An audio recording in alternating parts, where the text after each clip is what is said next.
jumlah karyawan harus dari pusat dan secara langsung. Untuk analisis faktor eksternalnya, pada perusahaan dilakukan untuk memberikan gambaran umum mengenai peluang dan ancaman yang dihadapi perusahaan. Faktor-faktor yang menjadi peluang perusahaan adalah perkembangan bisnis eceran, pola konsumsi masyarakat yang berubah, hubungan baik dengan pemasok, jumlah penduduk yang terus meningkat, sedangkan ancaman pastinya perusahaan terdapat meliputi kondisi perekonomian yang tidak stabil, kenaikan harga BBM, tarif listrik, air, telepon, pesaing berskala nasional, menjamurnya bisnis eceran di daerah pemukiman, ancaman produk substitusi. Selanjutnya, mungkin argumen dari kelompok 2.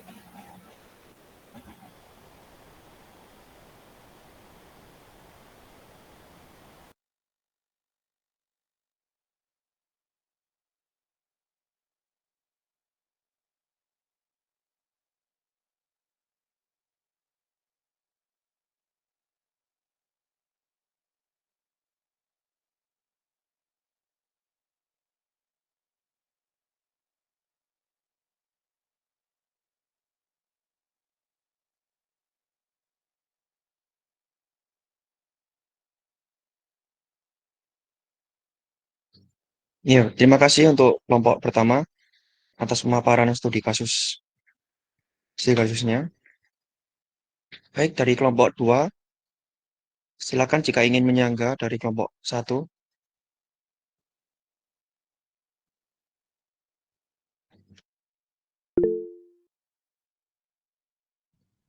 Ya, silakan Siva. Baik, saya perwakilan dari kelompok 2 izin menyangga.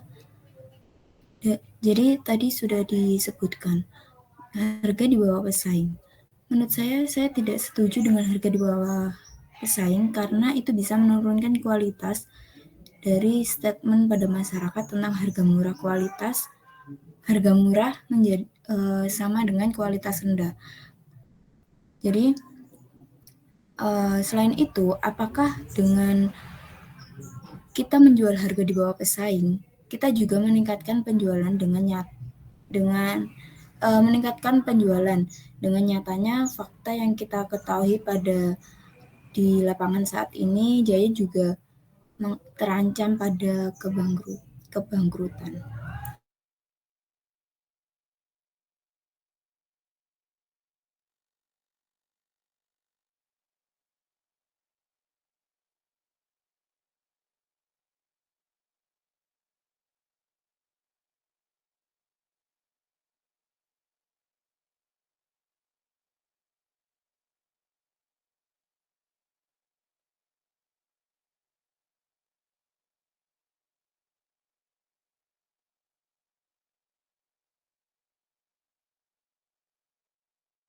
Ya, mungkin bisa langsung disampaikan dari kelompok pertama atau dari kelompok 2 ada lagi yang ingin menyangga.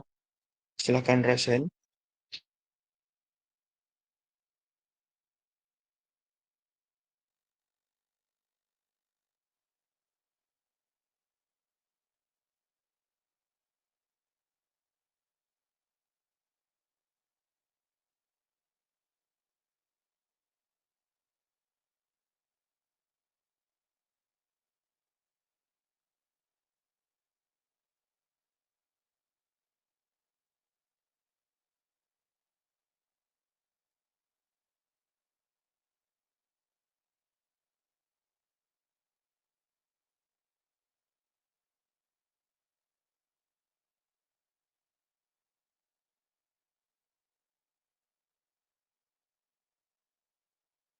Ya, menurut kami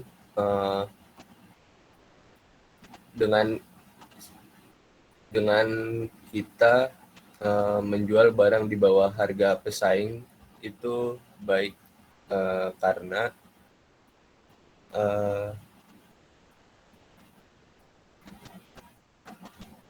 kita bisa melakukan strategi misal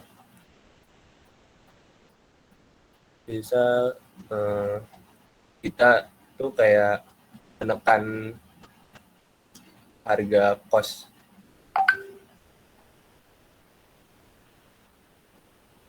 Ya, misal kayak perusahaan itu, tapi bisa aja tuh kayak perusahaannya tersebut mencari bahan baku yang memang harganya di bawah pesaing. Jadi dengan menekan harga produksi, kita bisa jual murah di bawah harga pesaing. Harga rendah berarti kan bukan kualitasnya tuh rendah juga. Mungkin ada strategi. Misal kita bisa kuatin brandnya, lalu bisa kenali kebiasaan konsumen, mungkin seperti itu.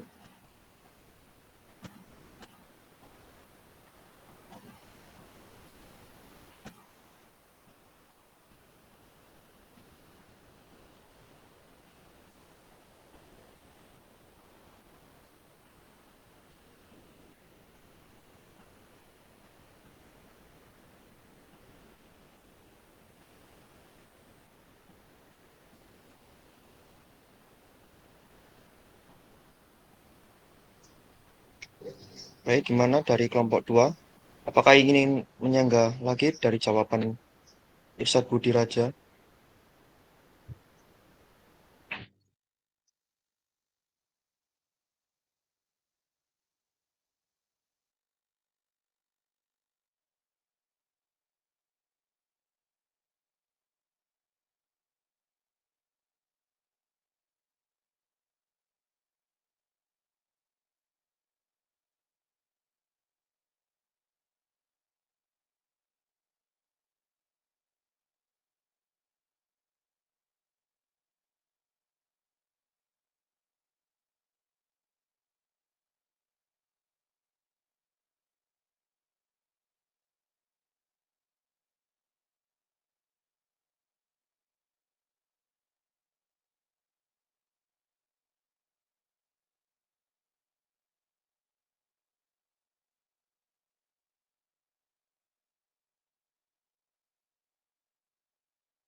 Ayo, udah gitu toh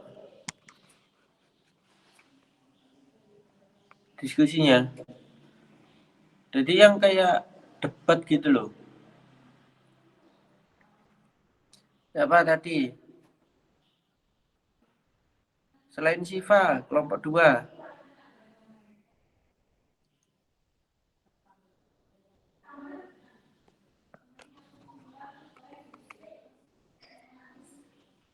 Bagaimana tentang tanggapan kasuistik dari kelompok 1? Kasusnya ini apa? Giant ya, perusahaan Giant. Iya, Bapak. Yang kelompok 2 siapa itu? Siva tak dah.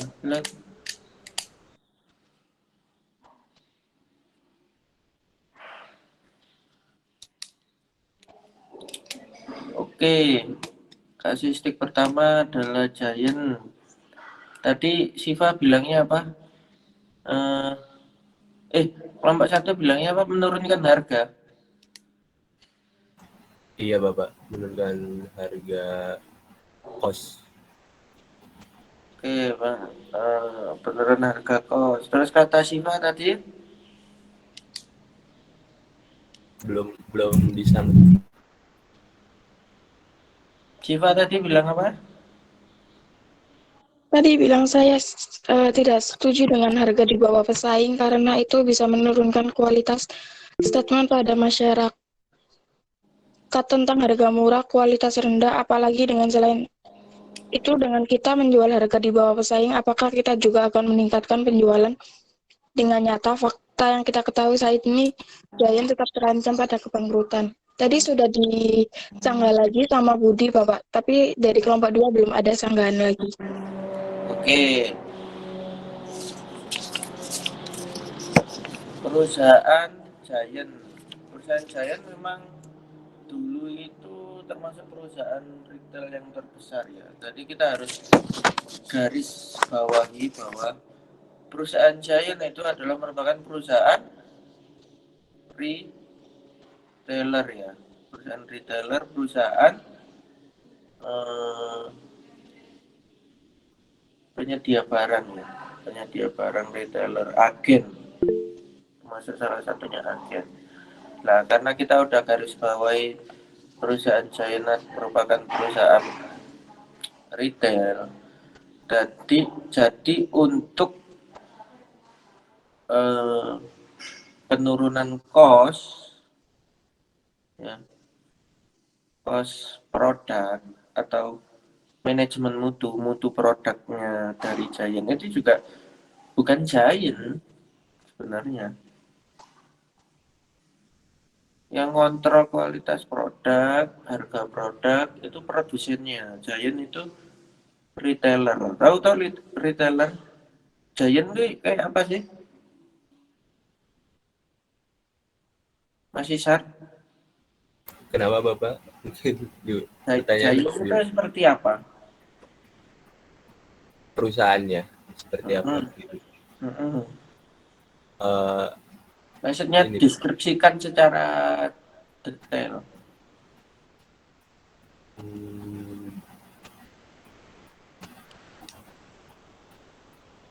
Prosesnya, maksudnya Giant ini perusahaan retail termasuk seperti toko grosir tapi skalanya besar.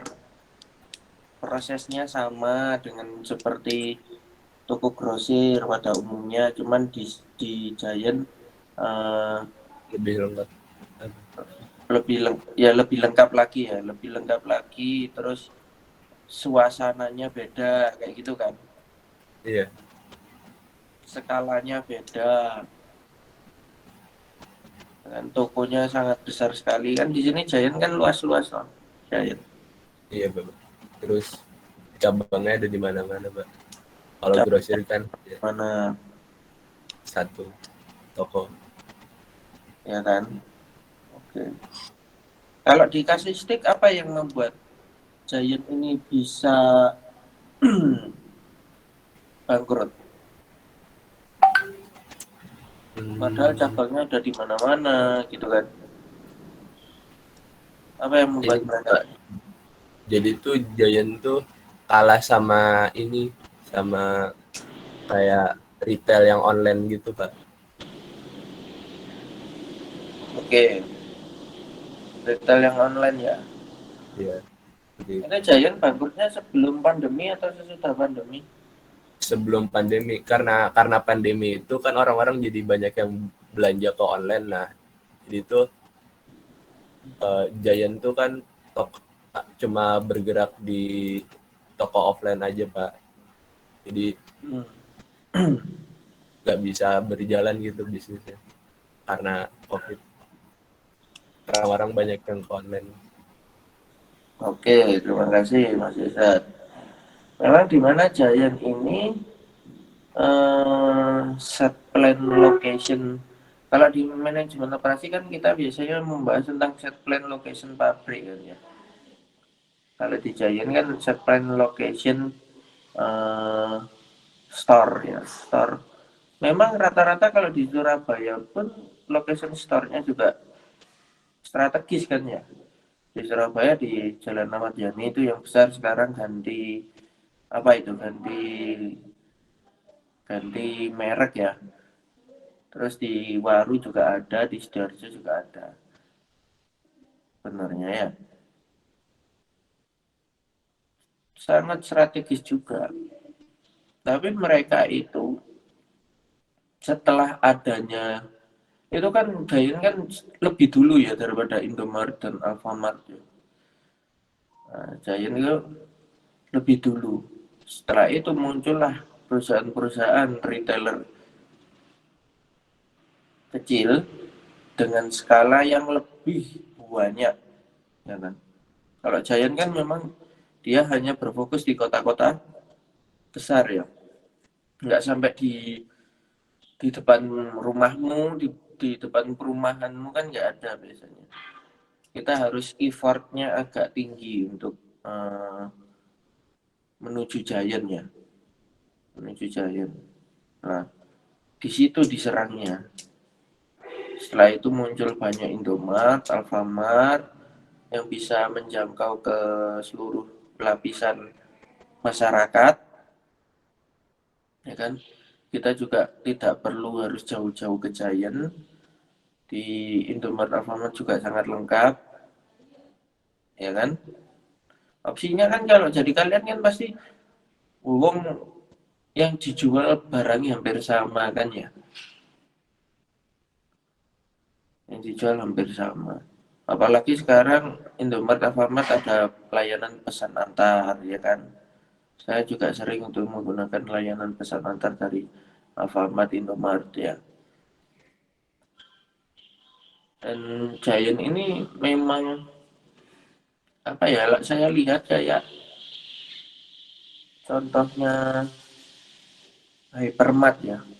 Kenapa Hypermart kok masih bisa sustainable dibanding Giant ya? Karena lihat gak sih Hypermart itu tempatnya di mana biasanya? Luas. Di dalam mall, Pak. Dalam mall ya, Pak. Oke, di dalam mall ya. Di dalam mall. Istilahnya kalau sekarang itu one stop service ya. One stop service. Menurut kalian kenapa kok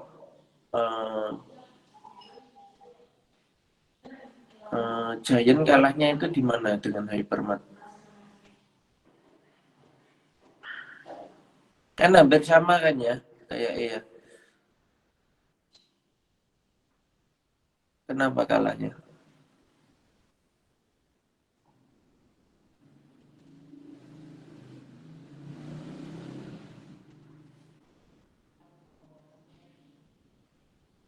Nggak apa-apa, jawab sebisanya ya. Kenapa kok bisa kalah?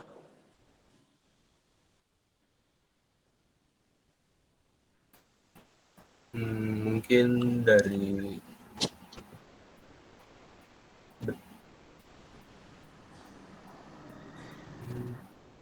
Nggak apa-apa mas, yuk terus. biasanya menurut sepengalaman saya sih Pak, apa tuh kalau di Hypermart tuh barang-barangnya tuh kayak lebih murah gitu loh. Terus sama kayak tempatnya tuh lebih nyaman gitu daripada Giant. Terus lebih lengkap. Kalau Hypermart tuh biasanya ada elektroniknya gitu. Jualnya macam-macam.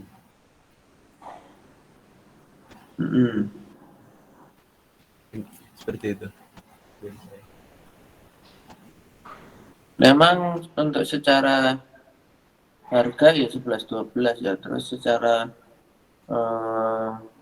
kegiatan promosinya itu juga hampir sama dengan menggunakan member, promosi buy one get one, free, ya kan?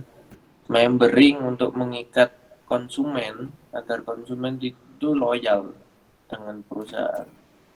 Jadi kalian harus tahu kenapa kok banyak perusahaan yang mengikat konsumen dengan membering.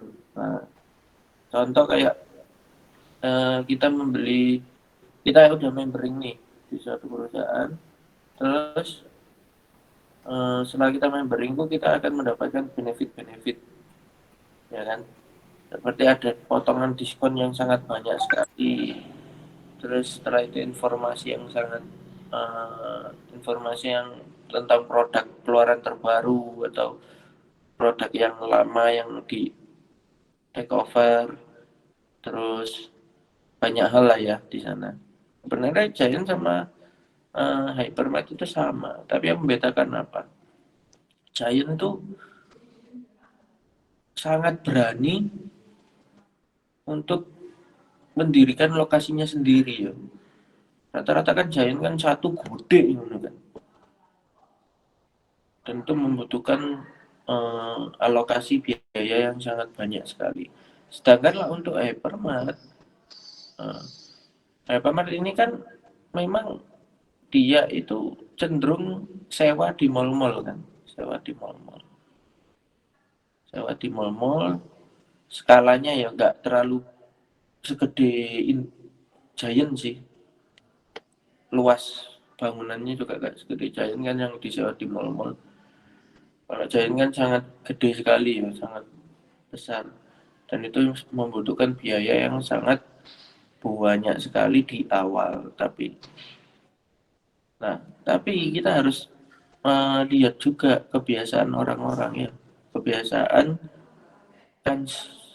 consumer sekarang, consumer behavior sekarang ya, dimana sekarang orang-orang itu pinginnya apa?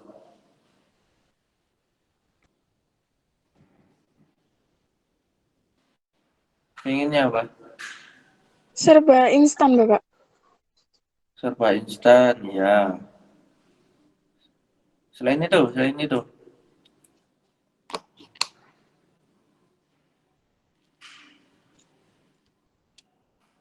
kalau kita belanja itu, apalagi belanja di luar itu gimana tuh? Sing kalian pingin kan? Shopping sambil jalan-jalan tuh yuk. Iya, Bapak. Sekalian kan ya. Iya. Nah, yang dimainkan itu di situ. Kalau kita ke Giant tok lo, kita cuman podo koyo awak mending Indomaret ngono kan. Belanja terus nganu udah. Nah, sedangkan kalau kita Hypermart, rata-rata kalau Hypermart pun di Royal ada ya, Hypermart ya di bawah ya. Malah sekarang tempatnya sangat bagus sekali ya. Di bawah itu dirombak di Royal itu. Jadi kayak semi seperti Mall BTC ya.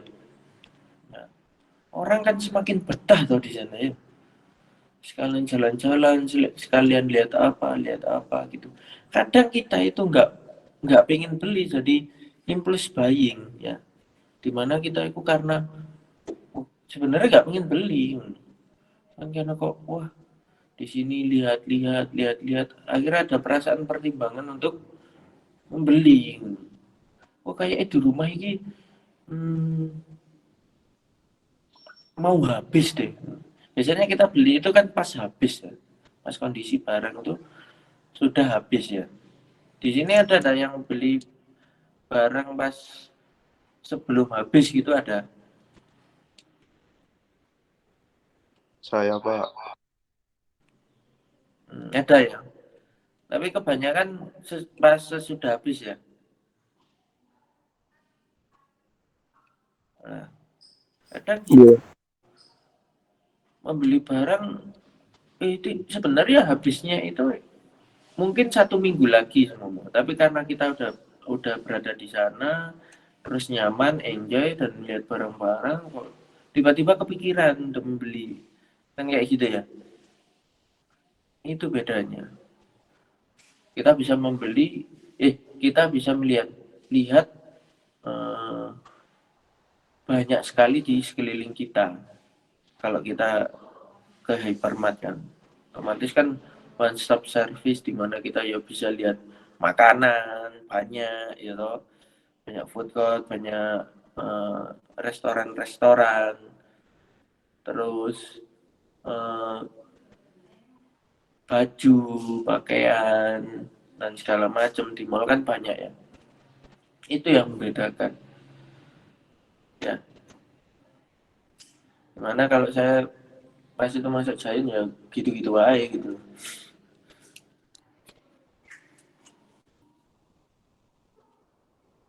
Oke. Kalau gitu kelompok 2 ya, lanjut.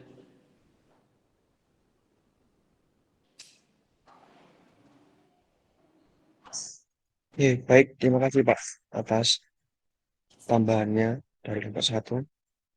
Baik, untuk kelompok 2, apakah sudah siap?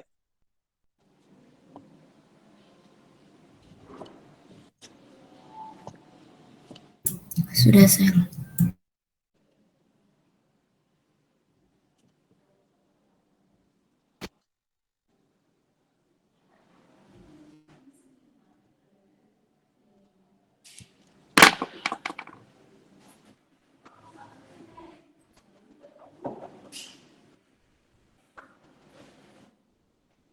Yang chargerku di mana ya? Charger HP.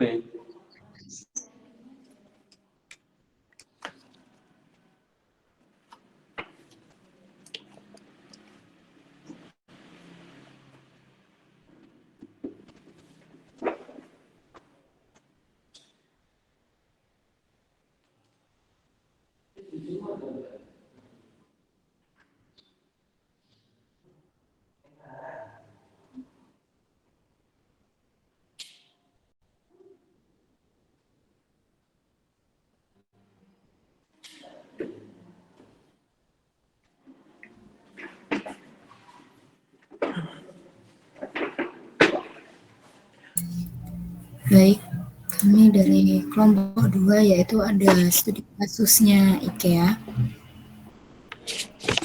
Perusahaan global asal Swedia IKEA ini juga tidak terlepas dari hal ini. Operasi perusahaan yang dilakukan secara global kemungkinan dapat menimbulkan manajemen operasi yang lebih kompleks jika dibandingkan dengan perusahaan nasional. Jadi tujuannya dari tinjauan ini terhadap manajemen operasi dan manajemen rantai pasokan yang ada di IKEA ini.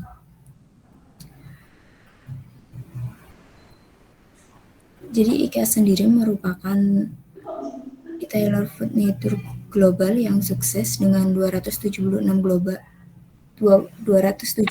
toko di 36 negara. Lokasi tokonya biasanya itu lebih besar dan harganya lebih bervariatif. Teknik penjualan khusus yang digunakan IKEA yang meliputi desain tata letak toko-toko memiliki perabotan yang tertata seolah-olah berada di rumah, menghasilkan pelanggan yang menghabiskan waktu lama di toko, kemudian ingin mendesain rumahnya seperti yang ada di toko tersebut.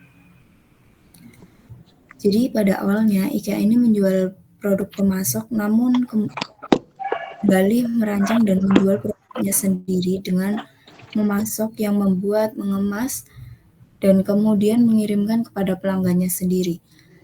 Lebih jauh lagi, di mana IKEA ini merupakan perusahaan global yang berarti proses rantai pasokan yang merupakan rantai pasokan global.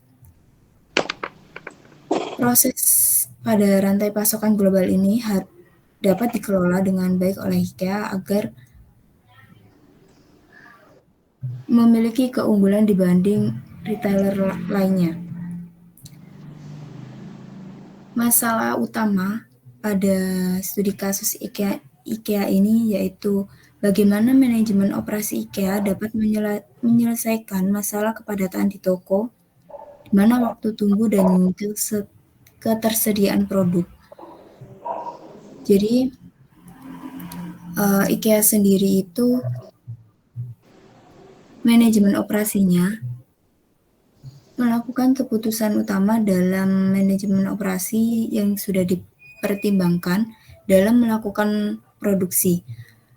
Yang pertama ada desain produk, manajemen kualitas, desain produk dan desain kapasitas, lokasi, desain tata letak, sumber daya manusia dan pekerjaan, manajemen rantai pasok, persediaan dan perencanaan bahan baku, serta penjadwalan jangka pendek dan menengah, dan pemeliharaan. Yang kedua, bagaimana manajemen rantai pasokan global yang ideal untuk IKEA.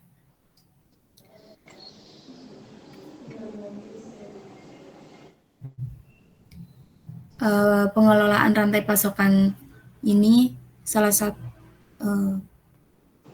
Salah satu tantangannya yaitu strategi terbesar bagi manajer pembelian dan persediaan, tekanan yang meningkat untuk mengurangi biaya menyebabkan perusahaan untuk mengalihkan sumber dari pemasok lokal menjadi pemasok berbasis negara berbiaya rendah.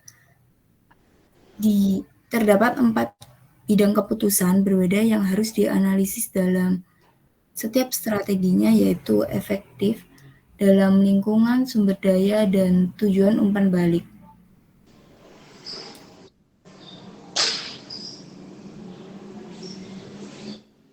Mungkin itu saja dari kelompok 2, mungkin dari kelompok 1 ada sanggahan.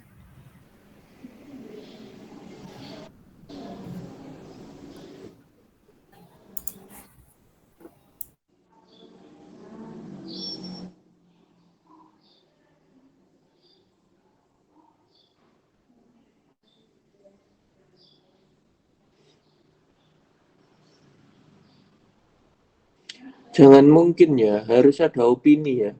Ayo kelompok 1.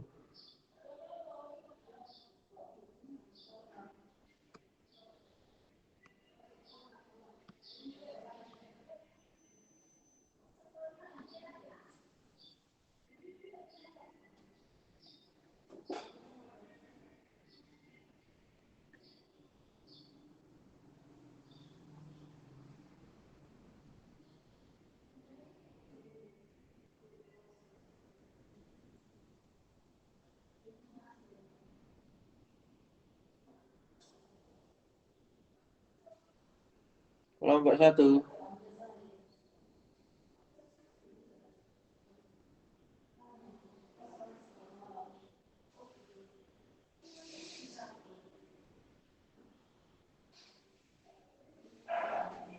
Baik, menurut opini kami dari kasus tersebut, itu kan menunjukkan bahwa IKEA telah menyadari betapa pentingnya manajemen operasi untuk keberhasilan perusahaan atau organisasi tersebut. Pemahaman ini tampak pada bagaimana IKEA mengelola jaringan operasi yang dapat merancang, memproduksi, dan mengirimkan produk dan layanan yang tepat untuk pasarnya.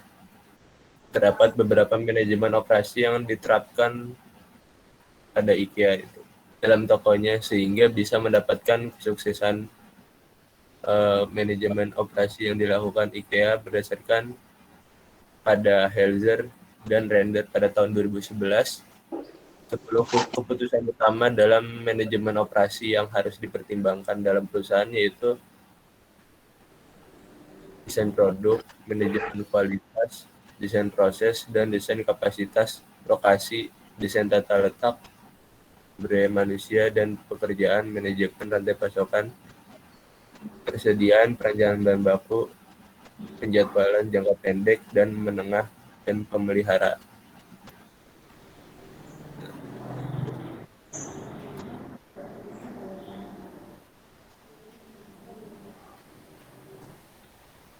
Udah? Seperti Ya. itu, Mas Isat? Ya. Ada lagi?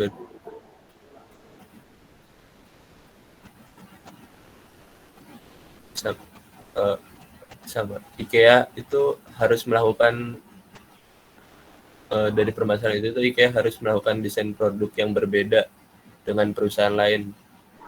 Perusahaan ini tuh harus menggunakan desain produk untuk membuat harga yang serendah mungkin. Desainer IKEA pastinya akan merancang setiap produk IKEA dimulai dengan kebutuhan fungsional sama harganya. Dan seperti itu.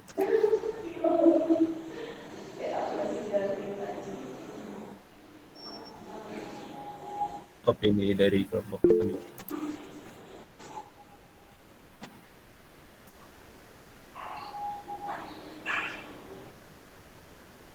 Oke, ada lagi?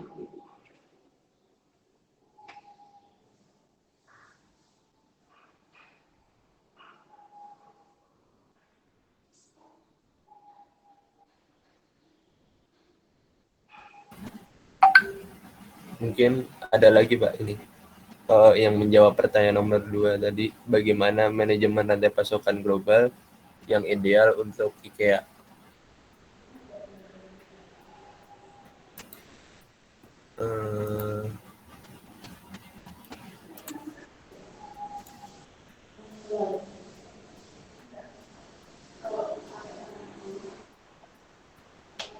Menurut kami, dalam penerapannya kan manajemen rantai pasokan memiliki beberapa komponen, diantaranya yang itu harus ada planning. Nah, dalam hal ini perusahaan perlu menetapkan apakah manajemen rantai pasokan yang sudah ditentukan telah cukup efisien, apakah perusahaan dapat memberikan nilai kepada pelanggan dan memenuhi tujuan perusahaan. Yang kedua itu kan ada sourcing. Maksudnya itu kan perusahaan harus menetapkan pemasok yang tepat sehingga bisa menyediakan barang dan jasa yang dibutuhkan untuk menciptakan produk. Dalam hal ini biasanya tadi dari proses pemesanan, penerimaan, pengelolaan inventaris, dan otorisasi pembayaran pemasok. Lalu yang ketiga pastinya kan ada manufacturing. Dalam prosesnya ada banyak orang yang terlibat dalam manufaktur, mulai dari perencanaan produksi, manajer perusahaan, perencanaan produksi, manajer pabrik, operator lini, operator mesin, hingga analisis. Ada delivery and logistik, pengiriman dan logistik.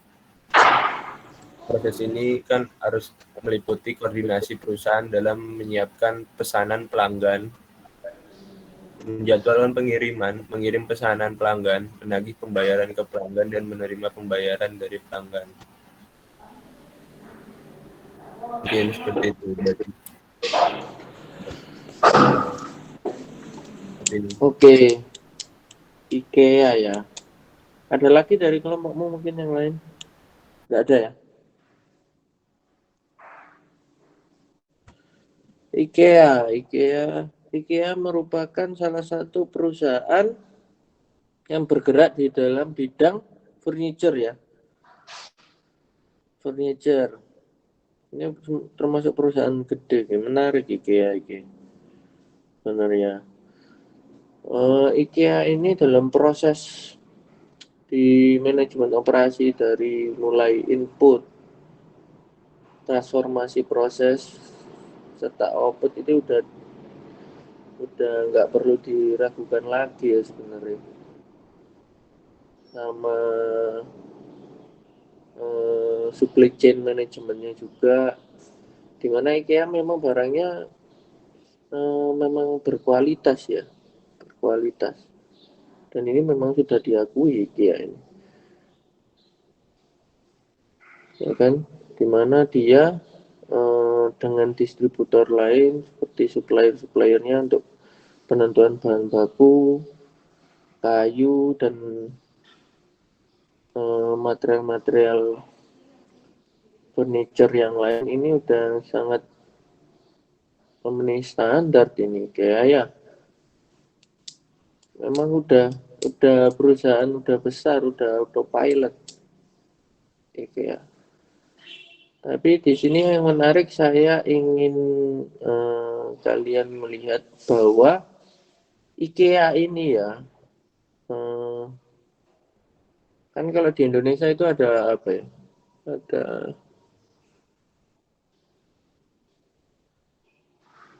Ada apa kalau yang di hardware ya? Hardware, Informa dan segala macam. Itu yang Siva bisa open web IKEA.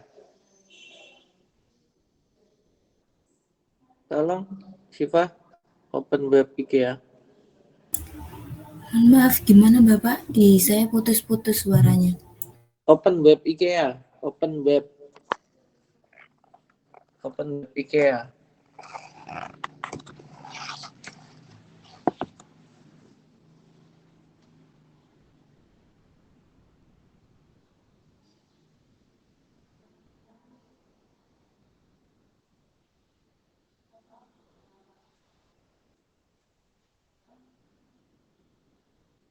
Nah, internetnya nggak bisa tuh.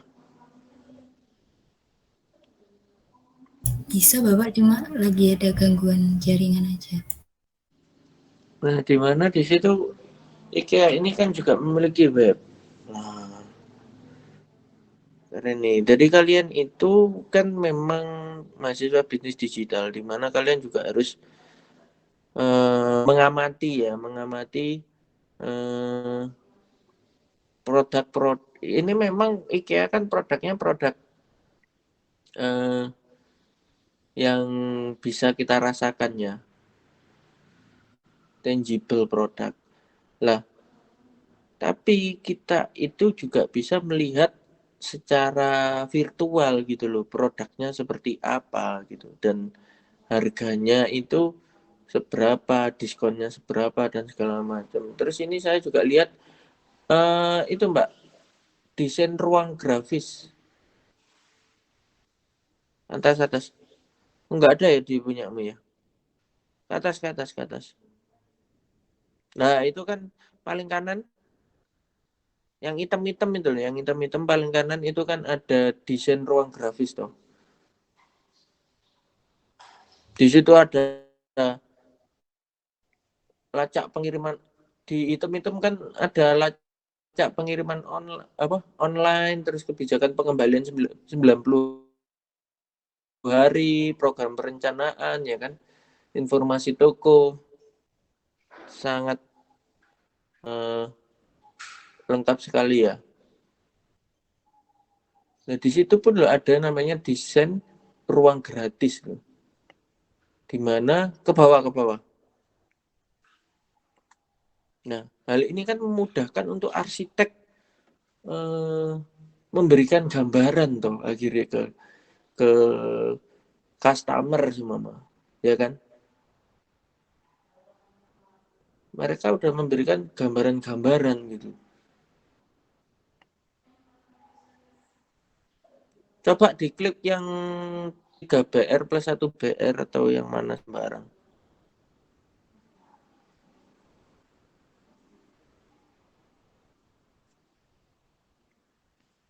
Itu udah diklik. Nah, di situ kita akan mendapatkan gambaran lagi loh. Ya kan? Desain kondominium untuk keluarga besar, kondominium untuk segala aktivitas. Tergantung kita kebutuhannya yang mana, ya kan? Coba diklik salah satu, Mbak.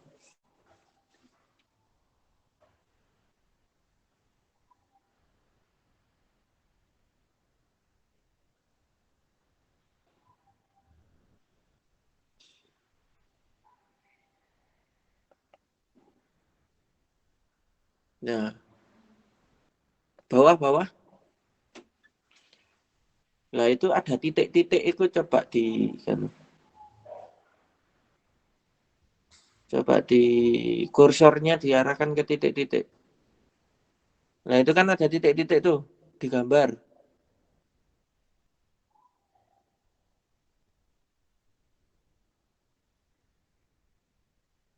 Apa tuh keluarnya?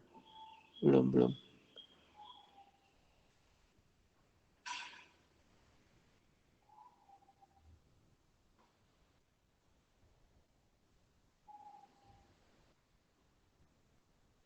Nah, menarik kan?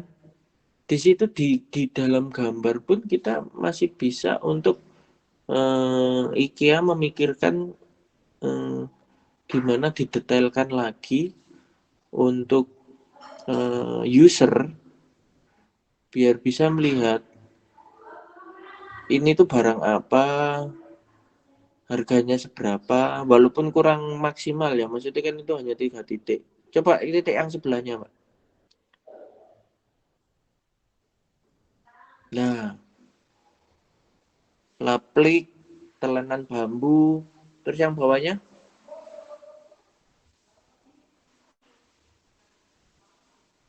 nah, sangat menarik ya sebenarnya desain dari webnya IKEA, di mana di situ itu gak hanya promo harga, terus ke bawah Mbak, ke bawah. ke bawah. Nah, di situ ada desain kamarnya seperti apa. Ke bawah, Mbak. Ke bawah. Atas. Nah, atas lagi.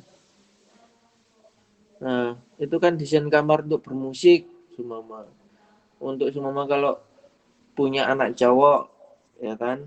Di situ kan juga ada titik-titiknya juga. Walaupun memang nggak ini ya, nggak secara keseluruhan semuanya ya, hanya gambaran titik-titik gitu. Nah, ini adalah gambaran yang paling bawah kan langsung gambaran layout dari kondominiumnya kan yang paling bawah. Yang paling bawah. Bawah, Mbak, bawah. Nah, bawah. Nah, seperti ini. Ya kan? Kalau sama nanti kalian coba bandingkan dengan webnya Informa dan segala macam. Nah, itu nanti bandingkan. Kalian sebagai mahasiswa bisnis digital itu juga harus comparing digital bisnis yang ada dalam perusahaan A dan perusahaan B itu di mana, ya kan? Dari situ kan kalian bisa melihat tuh, dari comparing itu kalian bisa melihat di mana sisi kurangnya gitu kan. Nah, dari situ kalian bisa memberikan solusi-solusi ataupun memberikan inovasi yang lain untuk bisnis digital bisnisnya mereka, ataupun kalian dari proses comparing kalian bisa menciptakan digital bisnis kalian sendiri seperti itu ya. IKEA ini sudah lumayan lengkap, tapi kalian juga bisa masih bisa lah menelusuri dari webnya IKEA ini apa ya mungkin informasi yang kurang, semua dari mata kuliah MO ini, ya kan, yang kurang apa, scheduling ada enggak gitu kan, dilihat forecastingnya ada enggak, mungkin bisa dimasukkan di situ, ya kan, untuk layanan informasi mana yang tepat untuk layanan informasi end user, dan mana layanan yang tepat untuk supplier kayak gitu seumpama, ya kan. Oke, kalau gitu kelompok selanjutnya.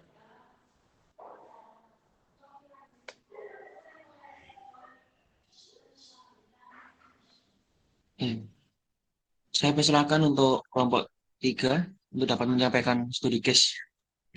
Dan kelompok kalian, silakan untuk share screen.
Kelompok 3.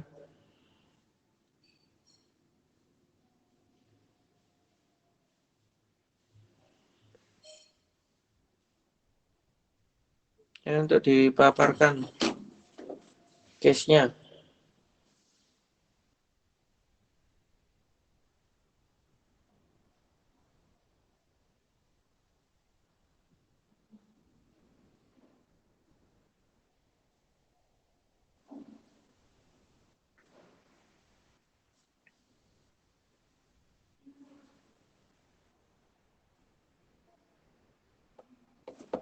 Kelompok 3.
Ya baik, terima kasih atas pemaparan dari kelompok 3 mengenai PT Unilever. Sebelumnya izin konfirmasi ya, apa yang dijelaskan itu memang tidak ada di PDF studi kasus itu atau bagaimana ya? Soalnya dari penjelasannya itu masih singkat. Ada. Mungkin bisa dijelasin lagi?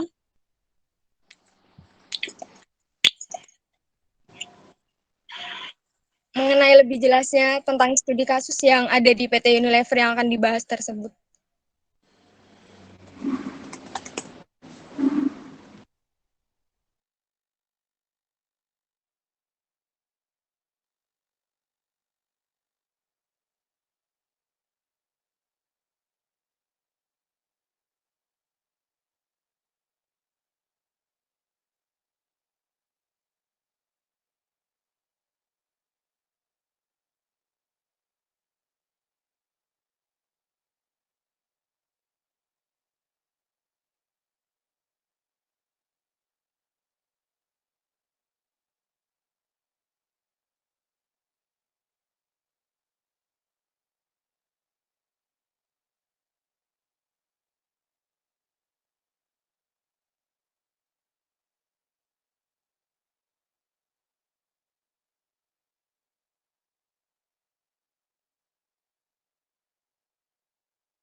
Oke, Vanessa, gimana Vanessa?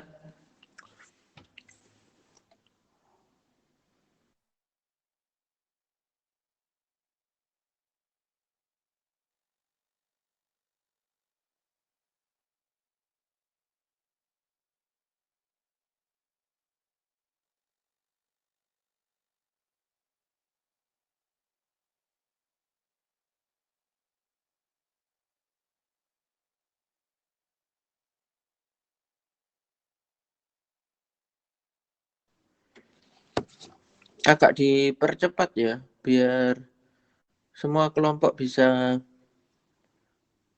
menjelaskan kasuistiknya masing-masing.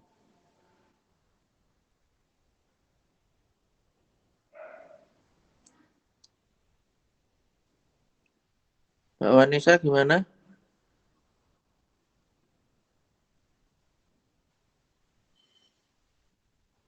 Halo? Ya Bapak, Apa? ini dari Vicky izin menanggapi terlebih dahulu. Oh, Vicky, ya.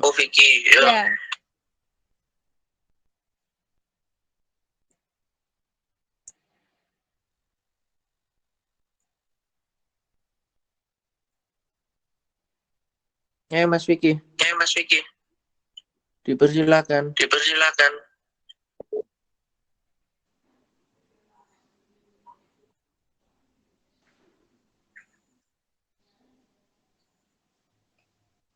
Oke, mungkin dari saya terlebih dahulu ya, izin menanggapi dari pemaparan kelompok 3 mengenai PT Unilever tersebut. Nah, PT Unilever tersebut kan tadi memiliki beberapa strategi ya dalam manajemen operasi perusahaannya. Jadi kan setahu saya PT Unilever itu masih berkembang ya sampai sekarang.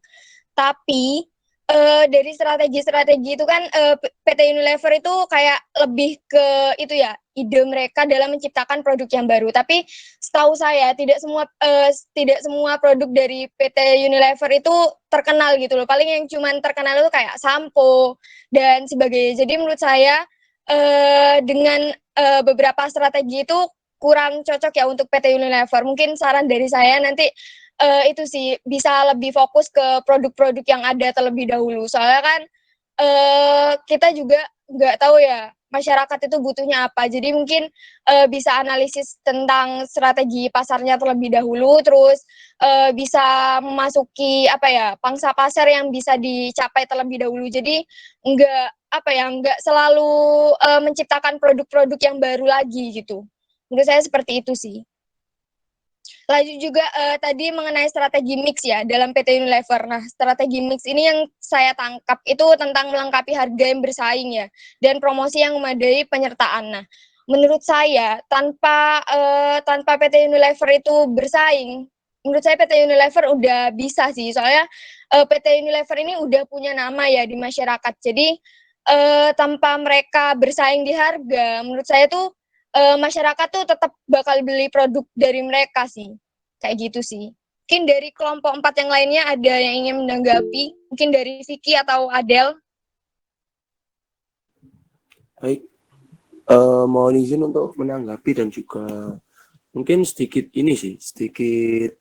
beberapa gambaran juga terkait data yang udah tak share data yang udah tak lihat di Google dan juga sumber-sumber yang lain, bahwasannya Unilever ini adalah perusahaan yang bergerak di bidang kayak kosmetik, di bidang kayak sabun-sabun seperti yang dikatakan saudari Vanessa tadi. Nah, dalam permasalahannya kan yang mungkin pernah saya dengar dan juga tak lihat di sumber-sumber yang lainnya seperti di Google juga kan, daya beli masyarakat yang masih rendah dan berlanjutnya pembatasan sosial. Nah, dalam pernyataan tersebut itu mungkin kalau menurutku sendiri itu masih kurang relevan dan juga PT tersebut itu masih bergerak sangat pesat dan juga lancar. Jadi kalau menurut saya itu Unilever ini sendiri ini adalah perusahaan besar yang masih semisal mereka mempunyai kendala dalam strategi pasar atau apa, tapi mereka juga memiliki sebuah solusi dan juga problem solving yang mungkin bisa mereka atasi sendiri. Karena mungkin dari beberapa produk ada yang kurang untuk mereka jual ataupun kalah dalam bersaing. Namun dalam segi perkembangan dan juga mereka pemasarannya sampai ke luar negeri ataupun apa, itu udah banyak produk-produk yang dipercaya oleh beberapa negara dari PT Unilever. Sepertinya seperti Malaysia, seperti contoh Malaysia, habis itu Thailand ataupun negara tetangga yang lainnya.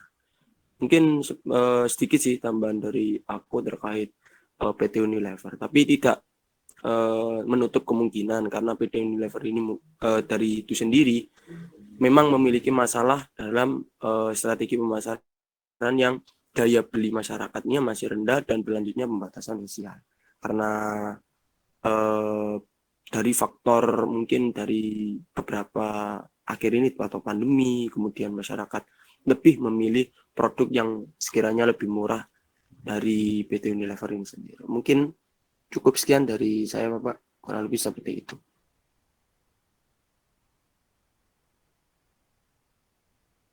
Ya mungkin gimana dari kelompok 3?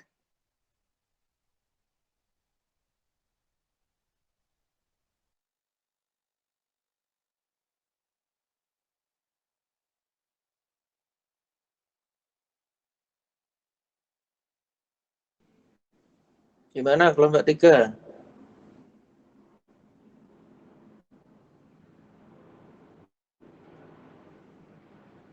Kok penyaji?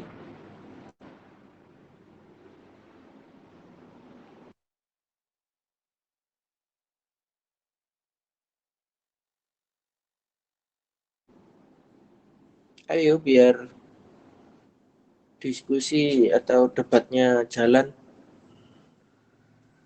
Kelompok berapa? Kelompok 4 udah memberikan opini-opininya ya.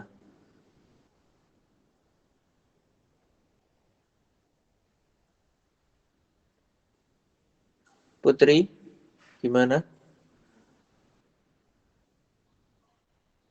Halo.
Oke.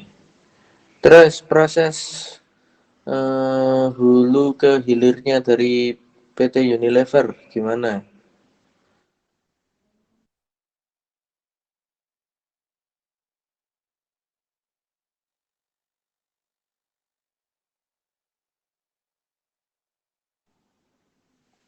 Bagaimana Putri?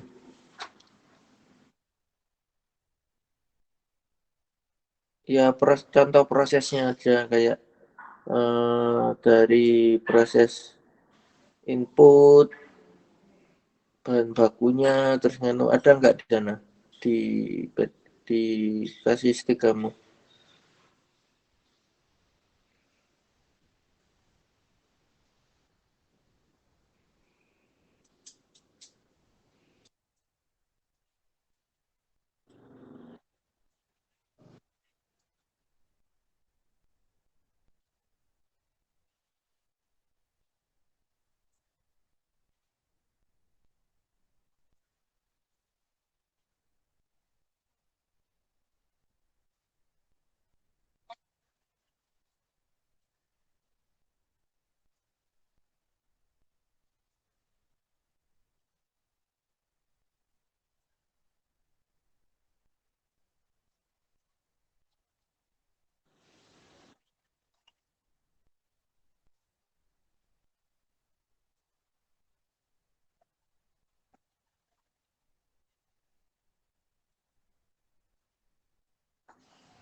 Oke. Jadi Walmart itu sebenarnya sama kayak Giant, sama kayak Hypermart sebenarnya. Walmart ini merupakan perusahaan retailer tapi yang ada di luar negeri, di Amerika sebenarnya. Jadi kan memang Unilever ini mereka itu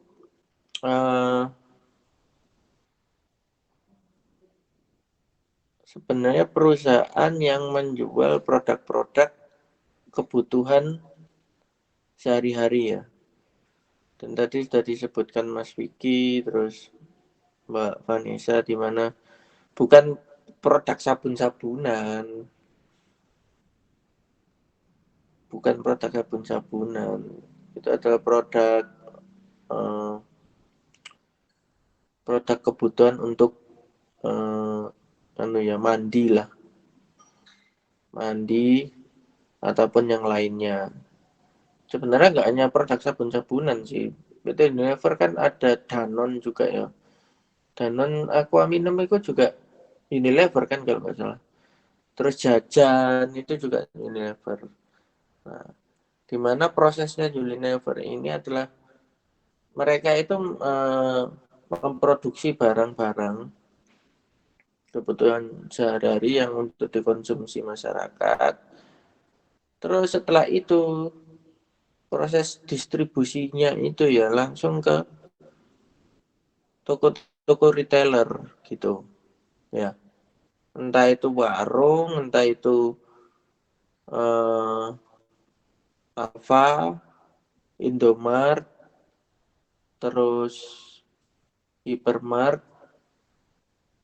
Giant dan segala macam. Jadi outputnya itu store-nya larinya ke situ. Dia itu tidak membuat toko sendiri. Ya. Paham ya? Jadi PT Unilever ini tidak membuat store sendiri. Contoh kayak PHD ya. PHD itu proses dari input proses transisi terus outputnya itu kan dalam satu toko ya. Ya kan? Dimana kalau PT Unilever ini ada sendiri, dimana ada pabriknya, ada sumber bahan bakunya, ya kan? Sumber bahan baku diolah di pabrik, didistribusikan ke mana? Ke? Halo? Suara saya agak terdengar dah. Halo? Dengar Bapak. Nah, didistribusikan kemana? Konsumen Bapak, kalau menurut saya. Ya ke konsumen, tapi kan nggak langsung ke konsumen, nggak langsung ke end user atau ke perusahaan Retail. Retail atau agen ya. Iya kan? Masa ono PT Unilever langsung didol ning konsumen? Ada tak? Nggak ada Pak, retail dulu. Wah, ya kan? Retail dulu baru ke end user ya. Oke, ada lagi? Enggak ada, langsung aja ke kelompok 4 biar cepat. Kurang berapa kelompok ini? 1, 2, 3. Kurang 3 kelompok lagi ya. Adelina. Kenapa tadi? Ini Rasanya. Pak, ingin menanggapi dari pemaparan yang disampaikan oleh kelompok 3. Oke.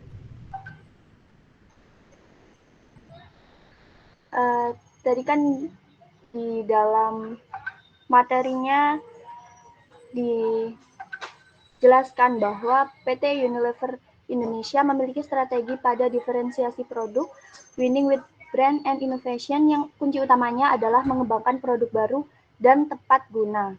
Nah, sedangkan data yang saya baca dalam analisis SWOT, yaitu point weakness, itu masih ada ketidakjelasan sertifikat halal untuk produk tertentu. Nah, itu bagaimana? Maksudnya, apakah data yang dikumpulkan itu sudah tepat atau seperti apa? Karena data yang saya baca itu belum sinkron dengan materi yang telah dipaparkan. Kemudian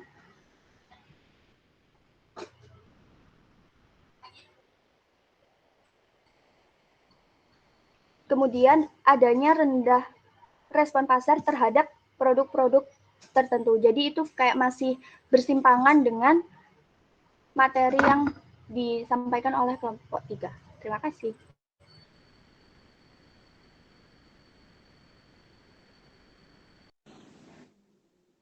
Ya,